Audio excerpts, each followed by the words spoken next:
મારું નામ છે પરમાર હર્ષવર્ધનસિંહ અને હું તમને આજે વોટર ટ્રીટમેન્ટ પ્લાન્ટ વિશે ઇન્ટ્રોડક્શન આપીશ. આ પ્રોજેક્ટની અંદર મારી સાથે જે કોઈ પણ મેમ્બર્સ છે એના હું તમને નામ જણાવી દઉં તો કે એક તો હું પરમાર હર્ષવર્ધનસિંહ, પછી પંડ્યા રોનક, કીર્તન જાની, પ્રિન્સ ગોંડલિયા, ઉમંગ ગોસાઈ તેમજ માનસી ત્રિવેદી. ઓકે, હવે આપણે આની ઇન્ટ્રોડક્શનની શરૂઆત કરીએ. તો કે પહેલા તો વોટર ટ્રીટમેન્ટ પ્લાન્ટનો મુખ્ય હેતુ શું?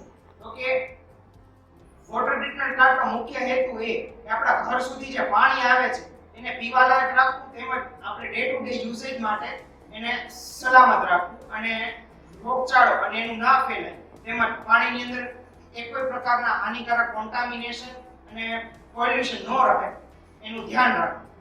હવે તે માટે કોઈ પણ સિટીની અંદર એક વોટર ટ્રીટમેન્ટ પ્લાન્ટ હોવો ફરજિયાત છે, જેનો આ એક બેઝિક લેઆઉટ છે.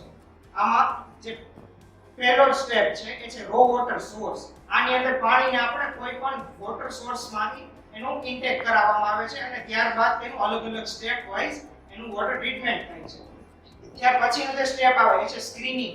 સ્ક્રીનિંગ જે તરતી અશુદ્ધિઓ છે એને દૂર કરે છે અને તેમજ સ્ક્રીનિંગના પણ બે પ્રકાર હોય છે, કોર્સ સ્ક્રીનિંગ અને ફાઇન સ્ક્રીનિંગ. ત્યારબાદ જે સ્ટેપ આવે એ છે એરેશન. એરેશનનો જે મુખ્ય હેતુ છે એ છે કે પાણીની અંદર ઓક્સિજન ભેળવવું, તેમજ પાણીની અંદર રહેલા જે ફોલ ગેસીસ જેવા કે કાર્બન ડાયોક્સાઇડ, કાર્બન મોનોક્સાઇડ એને પાણીમાંથી દૂર કરવું અને તેમજ પાણીની અંદર રહેલા ઓડર અને સ્મેલને દૂર કરવું. એની પછી જે સ્ટેપ આવે એ છે પ્લેન સેડિમેન્ટેશન. પ્લેન સેડિમેન્ટેશન ની અંદર આપણે પાણીને 12 કલાક અથવા તો તેની અંદર જેટલી ઇમ્પ્યોરિટીઝ રહેલી છે તેટલા સમય પૂરતું આપણે એને એક જગ્યાએ સ્ટેશનરી રાખવામાં આવે, પાણીને સ્થિર રાખવામાં આવે કે જેનાથી પાણીની અંદર રહેલા જે તરતી અશુદ્ધિઓ છે તે નીચે બેસી જાય. અને અમુક એવી અશુદ્ધિઓ પણ હોય છે કે જે અતિ સૂક્ષ્મ હોય છે અને તે નીચે બેસી શકતી નથી. આપણે ગમે એટલો ટાઈમ તેને સ્ટેબલ રાખીએ તો તેની માટે કોએગ્યુલેશન કરવામાં આવે છે અને ત્યારબાદ ફિલ્ટ્રેશન પણ કરવામાં આવે છે. ફિલ્ટ્રેશન ની અંદર અમે સ્લોસેન ફિલ્ટર વાપરેલું છે. હવે સ્લોસેન ફિલ્ટર ની અંદર અમે 3 સ્ટ્રેન્ડ બેડ રાખેલા છે. પહેલું જે છે એ કોર્સ થર, બીજું મીડિયમ અને ત્રીજું છે એ સાવ ફાઇન થર છે. ત્યારબાદ આવે ડિસઇન્ફેક્શન બાય ક્લોરિનેશન. આ શું કરે છે તો કે પાણીની અંદર રહેલા જેટલા પણ બાયોલોજિકલ ઇમ્પ્યોરિટીઝ અને માઇક્રો ઓર્ગેનિઝમ્સ જે છે એને ક્લોરીનની મદદથી તેનો નાશ કરે છે. ત્યારબાદ આવે વોટર સોફ્ટનિંગ. હવે વોટર સોફ્ટનિંગ નો મુખ્ય હેતુ શું? તો કે તેની માટે આપણે ટર્મ સમજવી જરૂરી છે કે હાર્ડનેસ. હવે હાર્ડનેસ એટલે શું? તો કે પાણીની અંદર સાબુ ઉમેરતા એનો જે સાબુના ફીડ વણવાની જે કેપેસિટી છે એને એની હાર્ડનેસ કહેવાય. બરાબર? જો ખૂબ જ વધારે હાર્ડનેસ વાળું પાણી હોય તો તે આપણને મોડું લાગી શકે છે અને તેની અંદર ક્ષારનું પ્રમાણ વધારે હોય તો તેને આપણે પીવા માટે ઉપયોગ પણ ન લઈ શકીએ. એટલે તેના માટે એનું હાર્ડનેસ દૂર કરવી એ ખૂબ જ જરૂરી છે. અને ત્યારબાદનો જે અંતિમ અને લાસ્ટ સ્ટેપ આવે એ છે ડિસ્ટ્રીબ્યુશન. આની અંદર પાણીને આપણે ડિસ્ટ્રીબ્યુટ કરવામાં આવે છે. હવે ડિસ્ટ્રીબ્યુટ ઘણી જગ્યાએ કરી શકાય છે, જેમ કે આપણે હાઉસહોલ્ડ માટે, બરાબર છે, પછી એગ્રીકલ્ચરમાં, ઇન્ડસ્ટ્રીમાં તેમજ અન્ય ઘણી જગ્યાએ આપણે પાણીને જે છે ડિસ્ટ્રીબ્યુટ કરી શકીએ છીએ. તો બસ આટલું જ હતું આપણે આના ઇન્ટ્રોડક્શન ની અંદર. હવે પર પર્સન તમને અમારા જે ગ્રુપમેટ્સ છે એ તમને આની વિશે માહિતી આપશે. Thank you. નમસ્તે, મારું નામ માનસી ત્રિવેદી છે. આજે હું તમને રો વોટર સોર્સ વિશે જણાવીશ.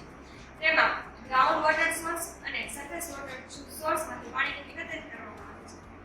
તેમાં ગ્રાઉન્ડ વોટર સોર્સ તેમાં કૂવા અને ઇન્ફિલ્ટ્રેશન ગેલેરીમાંથી પાણીને એકઠું કરવામાં આવે છે, જ્યારે સરફેસ વોટર સોર્સમાં ઝરણા, નદી, સરોવર વગેરેમાંથી પાણી એકત્રિત કરવામાં આવે છે.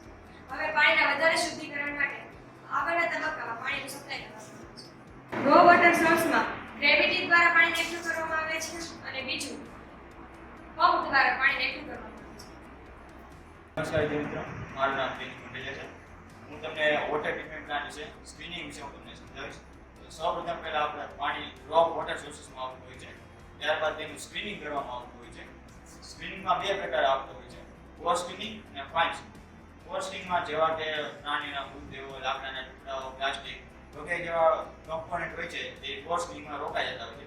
ત્યારબાદ ફાઇન સ્ક્રીનિંગમાં ઘાસ છે, ગલેલ પદાર્થો છે જેવા કમ્પોનન્ટ હોય છે તે ફાઇન સ્ક્રીનિંગમાં રોકાતા જતા હોય છે. ત્યારબાદ તેનું એરિએશન કરવામાં આવતું હોય છે. એ એરિએશન છે તમને હર્ષવર્ધનભાઈ સમજાવશે.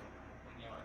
નમસ્કાર મિત્રો, મારું નામ પરમાર હર્ષવર્ધન છે અને હું તમને આજે વોટર ટ્રીટમેન્ટ પ્લાન્ટમાં રહેલા એક કમ્પોનન્ટ એરેશન અને પ્લેન સેડિમેન્ટેશન વિશે તમને માહિતી આપીશ. આપણે વોટર ટ્રીટમેન્ટ પ્લાન્ટની પ્રીવિયસ સ્ટેપમાં જોયું કે ભાઈ પહેલું સ્ટેપ છે રો વોટર સોર્સ, બીજું છે સ્ક્રીનિંગ ઓફ વોટર અને ત્રીજું છે એરેશન. એરેશનનો જે મુખ્ય હેતુ, એનો જે ઓબ્જેક્ટિવ એ છે કે એ પાણીની અંદર રહેલા કાર્બન ડાયોક્સાઇડ તેમજ અન્ય ફોલ ગેસીસને દૂર કરે છે તેમજ અને તેની અંદર આપણે ઓક્સિજનને ભેળવવાનું કામ કરે છે.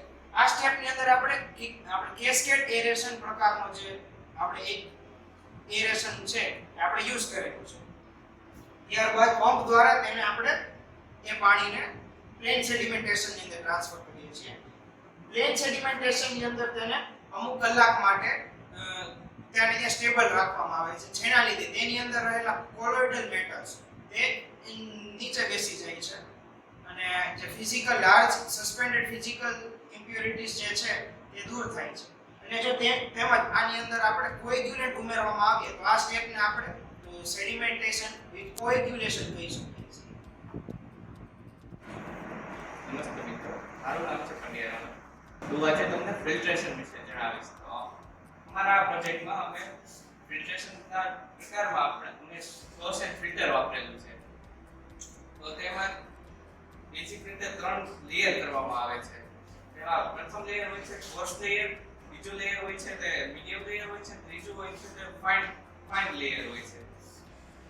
એમાં આપણે કોઈ પણ બારીક કચરો જે પ્લેન સેડિમેન્ટમાંથી જે દૂર ન થઈ શકે એમ હોય તે આપણે ફિલ્ટ્રેશન દ્વારા દૂર કરી શકીએ છીએ.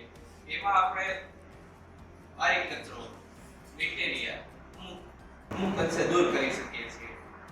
અને તે પ્રક્રિયા થઈ ગયા બાદ આપણે પાણીને ડિસઇન્ફેક્ટ કર્યા બાદ સોફ્ટિંગ કરીએ છીએ. સોફ્ટિંગ કર્યા બાદ ડિસ્ટ્રીબ્યુશન ટેન્કમાં બધે પહોંચાડીએ છીએ. અને જો ફિલ્ટ્રેશનમાં પાણીની ગુણવત્તા સારી હોય તો તેને સીધું ડિસ્ટ્રીબ્યુશન કરી શકાય છે. નમસ્કાર વિદ્યાર્થી મિત્રો, મારું નામ ગોસે ઉમંગ. આજે હું તમને ડિસઇન્ફેક્શન વિશે સમજાવીશ. તો ડિસઇન્ફેક્શન એ ફિલ્ટ્રેશન પછીની પ્રોસેસ છે. તેમાં પાણીમાં રહેલા બેક્ટેરિયા, વાયરસ અને માઇક્રો ઓર્ગેનિઝમને દૂર કરવામાં આવે છે.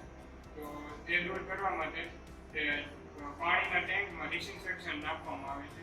ક્લોરીનની એક માત્રા નાખવામાં આવે છે. તેમાં બ્રેક પોઈન્ટ ક્લોરિનેશન સુધી તેમાં ક્લોરીન ઉમેરવામાં આવે છે, જેના લીધે તે પાણીમાં રહેલા જે બેક્ટેરિયા કે જે હાનિકારક છે હ્યુમન બોડી માટે તે બેક્ટેરિયા તેને દૂર કરવામાં આવે છે અને પછી ત્યારબાદ પાણીની આગળ પ્રોસેસ થાય. તો મિત્રો આપણે અગાઉના સ્ટેપ સમજીએ. તેમાં ડિસઇન્ફેક્ટમાં આપણે સોફ્ટનિંગ વિશે સમજીશું. સોફ્ટનિંગમાં આપણે હાર્ડનેસ દૂર કરવામાં છે. હાર્ડનેસ 2 પ્રકારની હોય છે, જેમાં પ્રથમ હોય છે ટેમ્પરરી હાર્ડનેસ ને ત્યારબાદ હોય છે પરમેનન્ટ હાર્ડનેસ. ને તેમાં સાબુનું પાણી નાખવામાં આવે કે તેમાં ફીણ ન વળે તો તેમાં હાર્ડનેસ છે એમ કહેવાય. ને તેને દૂર કરવા માટે સૌથી સરળ અને સારી રીત જીઓલાઇટ પ્રોસેસ મેથડ છે.